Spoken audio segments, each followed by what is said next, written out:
Welcome back mga kabayan! Nagbabalik po muli ang inyong lingkod upang magbigay sa inyo ng mga bago at nagbabagang mga balita.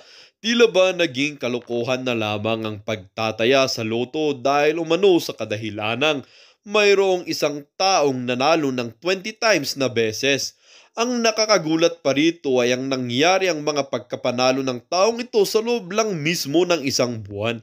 Hindi na nga umano nakakatuwa itong pangyayaring ito dahil sa kadami-rami ng taong tumataya sa loto araw-araw ay bakit na lamang iisang tao lang ang nananalo.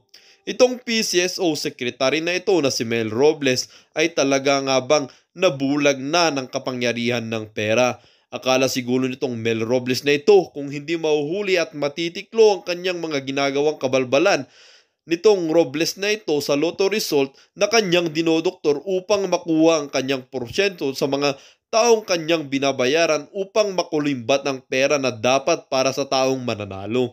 Ngunit dahil alipin na nga ng pera itong Robles na ito ay wala na siyang pakialam kahit pa maghirap ang taong laging tumataya sa loto na hanggang ngayon ay umaasa pa rin. Rafi Tulfo, pakunwari pa umanong binubulgar ang mga kabalbalan na ginagawa nitong Mel Robles na ito kahit na alam naman na ng lahat ng taong bayan na binabayaran din siya ni PCSO Secretary na si Mel Robles ng 1 bilyon. Well, para nga sa buong impormasyon ay panoorin na lamang ang buong video. At kung bago ka pa lamang sa aking channel, huwag kakalimutang mag-subscribe, pindutin ang notification bell at piliin ang all upang laging maging updated sa mga bago at nagbabagang mga balita. At sa mga solid viewers naman natin dyan, maraming salamat po sa patuloy na pagtangkilik sa ating channel. Tuloy-tuloy lang po ang laban para sa kinabukasan ng ating bansa at para sa katotohanan. Kinakailangan may collaborative witness pa rin. Yung meron pong nagpapatunay na tama yung sinasabi nitong witness na to. Kaya po si Las Cañas, kahit na ano sabihin niya, mahirapan po yan sa korte kasi wala naman nagko-collaborate. Balik po tayo dito. Balikan po natin tong kay Tulfo. Hindi po ba? Hindi lang po to sabi-sabi. Ito po ay nagmula na mismo sa PCSO. Humingi siya ng mga pangalan ng winners. Hindi na po to simple sinabi ni ganun, no? Yung pag sinabi nga, pag credible yung nagsalita, naniniwala pa tayo. Ito po, hindi na po to simpleng sinabi. Mula to mismo sa mga record ng PCSO. Paano nyo ipapaliwanag? Mamaya sabihin natin kung paano nila pinaliwanag. Nagpaliwanag eh. Pero paano tayo mapapaniwala na mayroon pong mananalo na isang tao 20 times? Napakaswerte ng tao na yan. Yung tumama ka lang ng 2 beses sa tanang buhay mo sa loto, napakaswerte mo na. No? Napakaswerte mo na. Ito po, sa isang buwan, 20 beses kang tumama sa loto.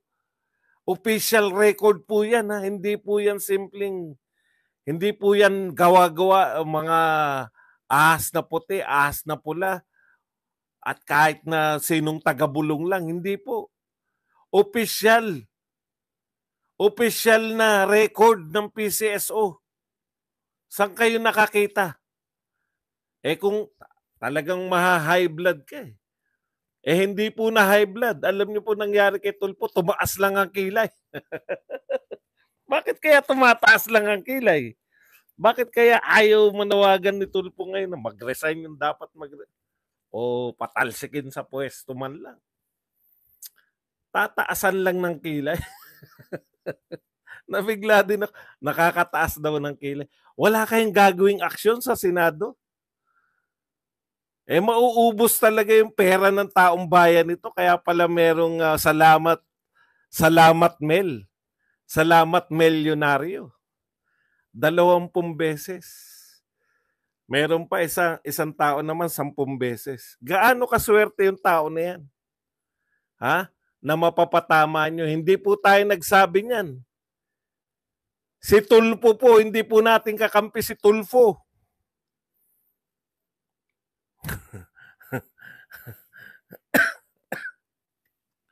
Kaya mapapasalamat Mel ka talaga eh. Sana all milyonaryo. Yung nagpasalamat po na salamat Mel, alam na this. Tumaas lang yung kilay. Grabe. Doon ako nagulat. Dati, naha-high blood siya eh.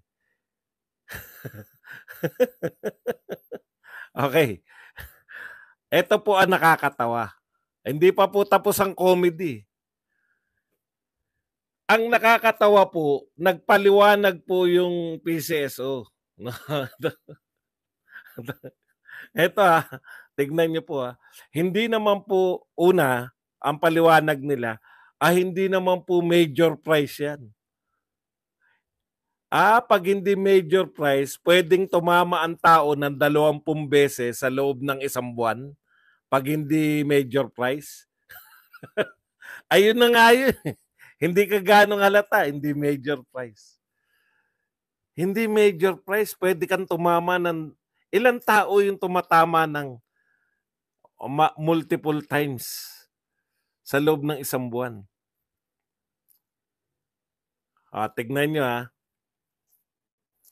Ito ang tanong. Ano yung paliwanag nila? Iba daw po yung tumatama sa kumukubra lang.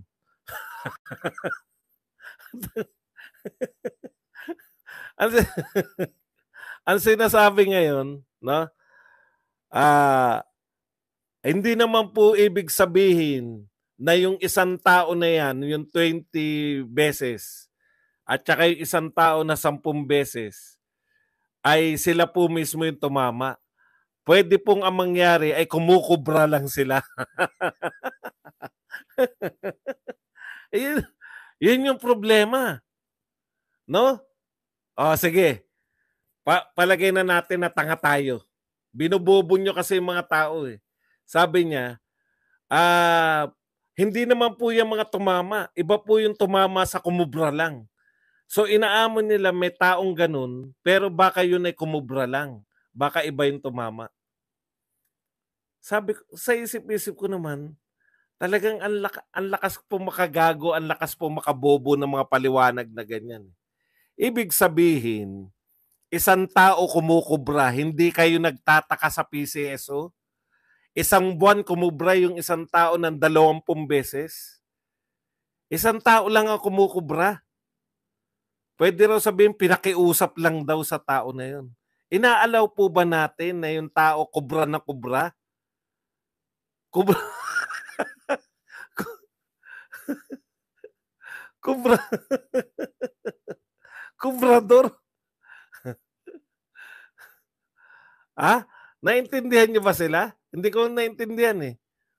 Kasi ang sinasabi nila, 10,000 lang naman po kasi yung tatamaan. Baka pinakubra na lang nila. Wrong po. Mali po yan.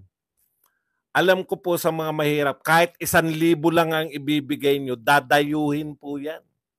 Nakikita ko po yung mga ayuda eh. Yung namigay po ng ayuda, hindi po yun sa mga baryo-baryo nagpupunta.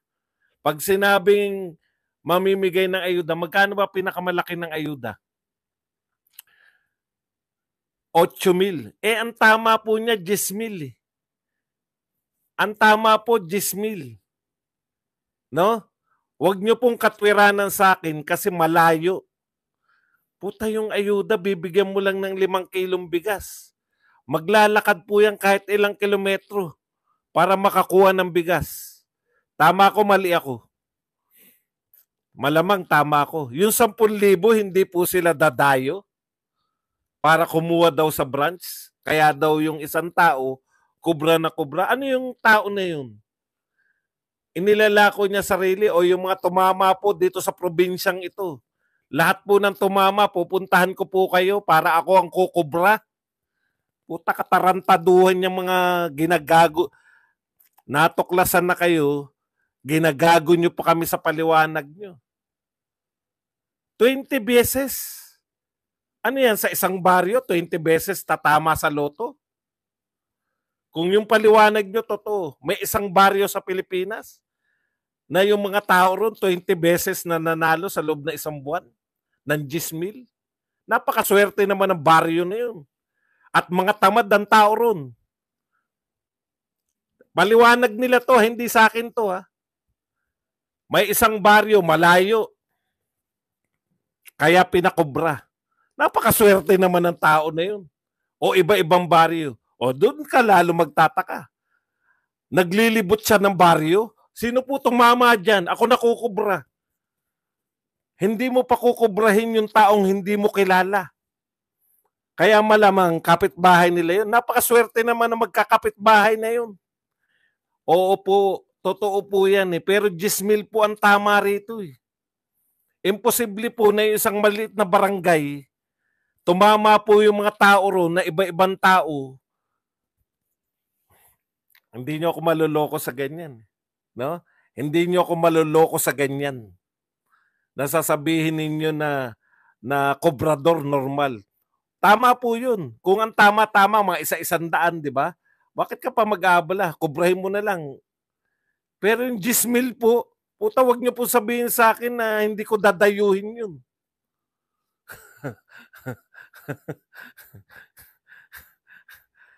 Kaya kung sasabihin nyo na tama lang yan, puta, parang nyo sinabi na lokohin nyo na lang kami. Okay lang sa amin. Basta ang paliwanag nyo kahit sablay, makapagpaliwanag lang kayo. Hindi ko maintindihan yung mga paliwanag na ganyan. No? Kaya ako nagagalit ako pag pinagpapaliwanagan ako ng pambobo. Eh. Ayoko nang ginaganon ako. Kung kayo okay lang sa inyo yan, ano magagawa ko? Gusto nyong ginagago kayo. Alam niyo kung bakit ako nagagalit? Kasi nangangatwiran kayo na pambobo. Yun lang yun. O, di ba? Di lalo na yan, sasabihin nyo na, alam nyo, hindi ka papakobra una, hindi ka papakobra sa taong hindi mo kakilala. Swerte naman ng mga magkakapitbahay na yun, 20 beses. Tumama yung magkakapitbahay, magkakatabi ng bahay. Isa lang pinakukubra eh. Sinusundan ko lang yung katwiran nila kung gaano kabobo yung katwiran na yan. Hindi daw ibig sabihin, iba daw yung tumatama sa kumukubra lang. Kaya mantakin ko mang isipin, wala sigurong tao sa loob ng isang buwan, naghahanap siya, sino po ba mga tumama dyan? Gusto nyo ba ako na kumubra? Ikaw ba? Hindi mo kakilala yung tao. Pakukubrahin mo? Hindi po bayan. Kasi kung bayan, kung nakatira ka na sa bayan, ikaw nakukubra. Ang paliwanag nila, malayo eh. Kung malayo po yan, putya. Kaya, lalo nyo lang nilulubog yung sarili nyo eh. Pero, ang tanong ko naman kay Idol Raffy Tulfo, ano pong gagawin nyo? Doon ako na in-expose ninyo. Sinasabi nyo na hindi kayo maniniwala. Ano pong gagawin natin? Tumaas ang kilay nyo. Tataas lang din ang kilay namin. Wag naman. Sayang naman. Di po ba? Sayang naman yung mga senador na natuklasan po ninyo na may ganyan. Wag lang pong tumaas ang kilay. Ano pong gagawin natin? May natuklasan na kayo.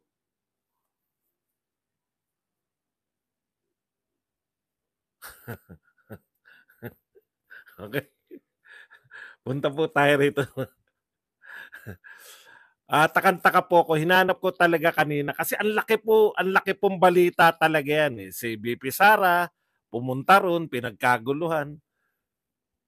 Alam niyo po, binabalita niyo po yung mga rally na 5 lang ang katao, di ba? Basta mga may placard na ganyan na 5 tao lang.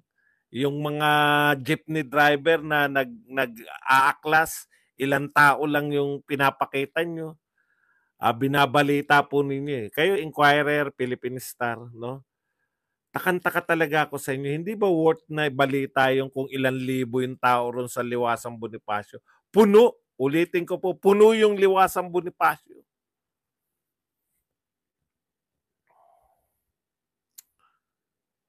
Talaga bang inutos sa inyo na huwag magpadala ng reporter, huwag ibalita? Sa broadcast media, alam ko na walang balita kasi wala akong nakitang ABS-CBN, GMA. Nung unang araw, meron eh. Bakit kaya? Siguro pinagalitan, no? Bakit niyo i-cover yan? Kaya lang po, ang katotohanan ng buhay, nasabi ko nga to kagabi, kayo po ang pumapatay sa sarili niyo. Nagtataka kayo, kayong media, di ba? Kayong taga-media. Nagtataka kayo, bakit yung mga tao ang mas pinaniniwalaan na yung mga influencer kaysa sa inyo? Eh puta, pagbabalita pa lang, namimili na kayo na ibabalita niyo. Sasabihin yung hindi kayo bias. Di ba? E binabalita, kami, aminado kami, bias kami. Yun yung masarap sa social media. Pwede namin sabihin, Duterte kami. Yun yung bias ko, Duterte ako. Kayo, nagpapanggap kayong walang bias para kayo si Poknat. Kunwari wala kayong bias. Pero hindi nyo binabalita yung nagaganap. Oh. Dating presidente ng Pilipinas, nagsalita doon. Sangkatutakan tao, walang balita. Para saan? Para patayin, wag ipaalam, patayin yung yung apoy. Wag na kayong maging sanhi ng pagpapakalat, di ba? Feeling nyo kasi kayong mga taga-media, feeling nyo may silbi pa kayo. No? Feeling ninyo may silbi pa kayo. Yan, kaya kayo nawawalan ng silbi. Sana ngayon nanonood ang mga tao? Imaginein po ninyo. Ang dami pong nagulat po ako. Yun na yata pinakamaraming vlogger na nakita ko na nag-cover ng isang event. Real talk po. Hindi kasi ko ewan ko nung mga eleksyon malamang ganyan karami. Kaya lang, siyempre eleksyon yun eh. Mahilig lahat ng politika. Pero ito, ang daming vlogger doon na hindi ko kilala. At least kahit paano kilala nila ako. Salamat sa lahat ng vlogger na bumati sa akin. Alam niyo naman ako pa. Hindi ko alam kung binabati ba nila ako, na asar sila sa akin o totoong binabati. Wala naman akong pakialam, basta magko-cover ako dun. Okay. Totoo po. Totoo yung sinasabi nyo. Nasa mga vlogger na nanonood yung mga tao. Kaya, paano ko kayo panonoorin? Malaking balita. Gusto nila malaman nangyari sa rally. Kung atin si Duterte o hindi, pupunta ba si Inday? Sino-sino mga pupunta? Wala kayong binabalita. Puta, sabi ko, wala na. Kinakatay nyo sarili nyo. Dito sa Pilipinas, kayo naglilibing. Kayo naglilibing ng inyong sariling kayo naghukay ng inyong sariling libingan, kayong mga media dito. Yan ang pakatandaan nyo. Minsan kahit oogag-ogag yun si si Labrador. Totoo sinasabi no. Laos. Mas ma-impluwensya pa sa inyo yung ang impluwensya po ng mga vlogger, hindi po immediate. Nakilala kami o 'di ba? Ang impluwensya namin ganito. O kasi marami nangangatyaw. Badong sabi influential kayo, ilan ba nanonood sa iyo? Tamang halimbawa, umaabot lang ako ng 40,000, 30,000. Pero yung mga nakapanood sa akin, dahil hindi yan binabalita sa TV, yung mga nanood dito, kausap na niya kapatid nila, pamilya nila, kausap na nila kapitbahay nila. Yung mga argumento natin dito, binabato na nila sa buong komunidad nila. Ayan ang epekto ng social media. Kasi parang puta kakaiba tong sinasabi ng vlogger na to. Gigil na gigil ka ngayon, nasabihin nyo aminin nyo. Kahit hindi ako yung vlogger na nakaka-influence sa inyo, kahit iba. Hindi ba? Dahil parang para kayong, puta, may bago ako natuklasan na kaalaman. Kinakailangan paalam ko to sa kumpare ko. Ganun po yung influensya ng media. Hindi po yan katulad ninyo na TV Patrol. Meron ba kayo nakita nag-inuman? Pare, napanood mo ba yun sa TV Patrol? O, napanood ko rin yun eh. Tigilan na natin, pareho natin napanood.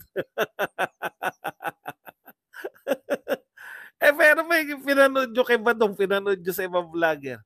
Pare, puta, napanood ko yung vlogger, ganito sinabi. Ah, talaga?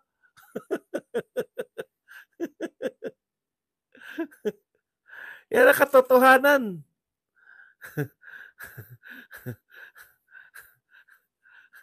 Kaya kayo, ayaw nyong i-cover yan, ha? O, sino natalo ngayon? O, ngayon, eto pa ang palpak. Kung meron man nag-utos sa kanila na wag i-cover yan, yung nag-uutos na yun, yung vlogger nila, yung mga tambalos-los vloggers, binabalita din yung nangyayari. Tanong nyo kung saan sila nanood. Di sa mga vlogger din, di sa SMNI din, o kaya sa mga vlogger din. O sino ngayon ang talo? Kayo din. Gusto nyo magkaroon ng news blackout sa nagaganap sa Liwasang Bonifacio. Thank you very much kay Jezebel Josay na nagbigay sa atin ng $3.99 Canadian dollars.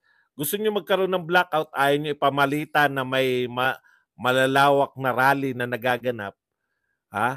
Kaya hindi nyo binabalita. Pero yung mga vloggers, nakakampi nyo, sila din nagbabalita. May naganap na naman na doon. Talaga to si Inday, bakit siya ganun? Di ba? Bakit siya pumunta ron sa rally? Hindi niya ba alam siya yung pinagkatiwalaan ng Pilipinas? Tapos pupunta siya ron sa rally. Dapat pagtataksil yan.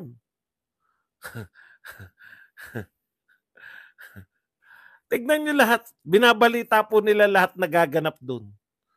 Tanungin niyo kung saan sila nanood. SMNI o kaya sa mga vlogger. Di sila rin na nagpapakalat. Negative or positive. Negative or positive ay promotion pa rin yan na may nagaganap na malaking rally. Hindi na nga nila masabi na maliit eh. Dati kinakantsawan nila eh. May pinagtawanan sila dyan, may nanawagan na mag-rally. Thank you very much kay Healthy Lifestyle. Biden denied Philippines is not alliance.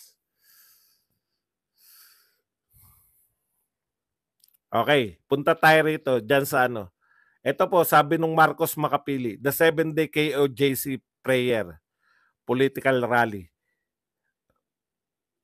ended without achieving anything. They have not converted any group or made a clear, believable narrative worth embracing. Biggest loser, SMNI, Pastor Kebuloy, BP Sara, future ex-cabinet member, DDS and Digong.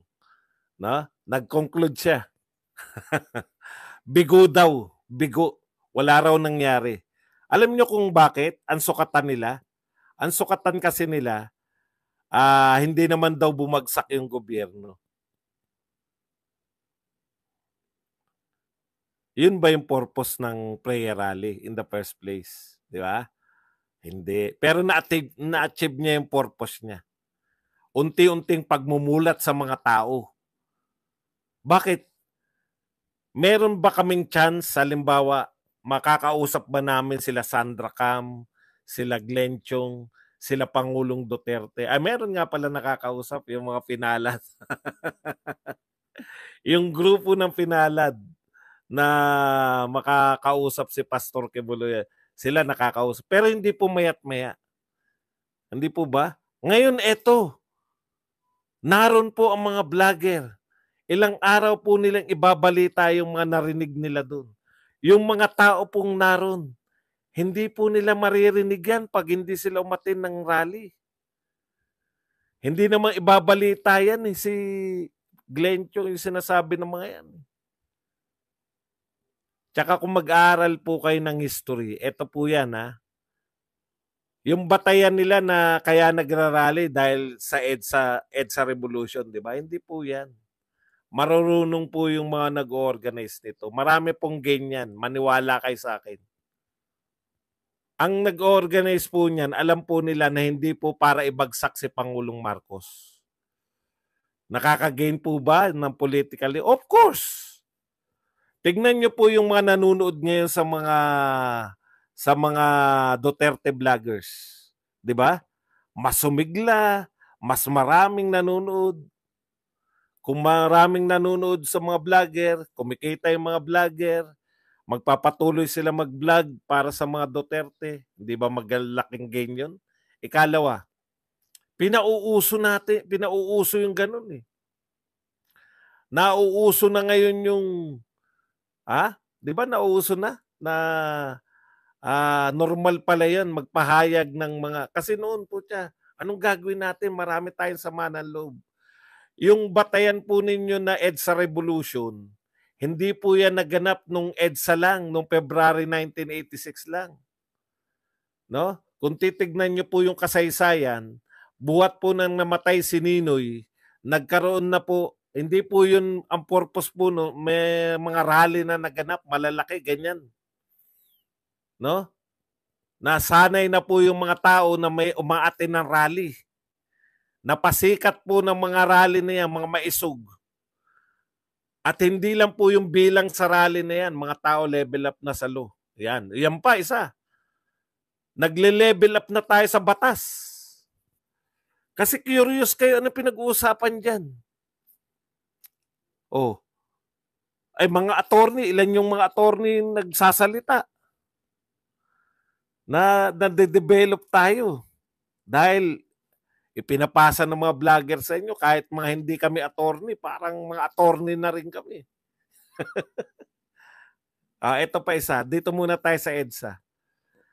From namatay si Ninoy 1983, nagsimula na po yung mga rally. Hindi po yan isang bagsak na bumagsak si Marcos. Unti-unti po yan. Kaya yung nagsasabi na ngayon pa lang, kailan ba nagsimula yung mga maisog na yan? Kasalanan nyo yan eh. Nagsimula yung mga maisog prayer rally. No?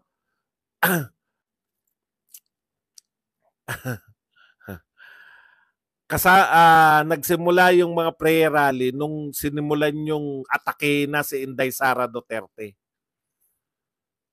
Ite-trace nyo yan lahat sa mga tambalos-los eh. Kayo may kasalanan yan. Ngayon, nauuso na. Kita nyo mga tanong ng mga tao. 7 araw na nag-rally, ano po ang tanong nila? Kailan ang maisog rally sa Luzon?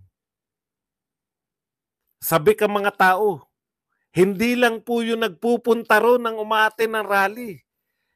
Virtual po ang pag-atin ng rally. Ngayon lang po ako nakakita. Matagal na pong may mga nagrarally. Matagal na pong may nagrarally. Pero wala pong nagla-live sa mga rally at maraming nanonood. Wala pong silbi. Ito po ang silbi niyan. Akala nyo lang, yun lang ang bibilangin nyo. Bagamat libo-libo na yung umatin doon, punong-puno na po yung Liwasan Bonifacio. Never pa po sa history ng Liwasan Bonifacio na nagkaroon ng ganyang kalalaking rally dyan. Matagal na ako nakasubaybay sa politika. Paulit-ulit kong sinasabi. Yan na po ang mga pinakamalalaking rally dyan. 7 araw na pinakamalalaking rally. Pag may naganap po rito, yung sinasabi nyo nga, gusto pa naming nagmumurta kasi mahal ang bayan. Thank you very much ulit, Healthy Lifestyle sa $2. Okay. Hindi lang po nyo ibibilang dun. Ang tawag po sa inyong mga nanood, virtual. Kita nyo, 40,000 yung nanood ng live. Yung mga nanood ng live yan, hindi lang 40,000 yan sa actual. Dahil may nanonood dyan, pupunta muna, magsasaing muna, may pabalik-balik. Ibig natin sabihin mga kapatid, marami pa rin nanonood virtually ng mga rally. Napakinggan pa rin yung mga sinabi ni Pangulong Duterte sa rally. Ramdam pa rin nila. Ramdam pa rin nila yung gigil ng mga tao ron. Para talaga silang naroon din. 43K. Kita nyo yan? Ganyan ka-interesado yung mga tao. I-convert nyo yan, parang gano'ng kalaki yung 43,000K kung nagtipon-tipon yun. Ang lawak na po nun. Daig na po yung mga sibuyas ni Leni Robredo nun. Kahit naman ng mga political rally, hindi po tayo nanunood ng mga ganyan karami sa pinagtsatsagaan natin. Pati yung, ang sarap po nakakasayaw-sayaw kami. Pati siguro kayo, ramdam ninyo yung saya nung event, di ba? Yan po yung nararamdaman nila. Tapos, kailan ang susunod? Ganun kaagad. Kailan na susunod? Masasabi nyo ba yan na Well, dito nga nagtatapos ang bidyong ito. Kayo naman po ang aking tatanungin mga kabayan. Ano naman po ang inyong mga reaksyon sa balitang ito? Ang ating comment section ay bukas para sa inyong mga samot-saming reaksyon at komento. Lagi niyo pong tatandaan na bilang isang mamamayan ng bansang Pilipinas at bilang isang butante at bilang isang matapat na mamamayan na nagbabayad ng buwis dito sa bansang ito ay kailangan din natin magsalita at mag-react. Huwag kakalimutan, do not let your thoughts left unspoken. As citizen of this country, your thoughts matters. Muli po, kung bago ka pa lamang sa aking channel, huwag kakalimutang mag-subscribe at pindutin ang notification bell upang laging maging updated sa mga bago at nagbabagang mga balita. Huwag din kakalimutang mag-iwan ng like at i-share ang bidyong ito upang ang inyong pamilya, kaibigan at kakilala ay maging aware din sila sa kung anong nangyayari sa ating pinakamamahal na bansang Pilipinas.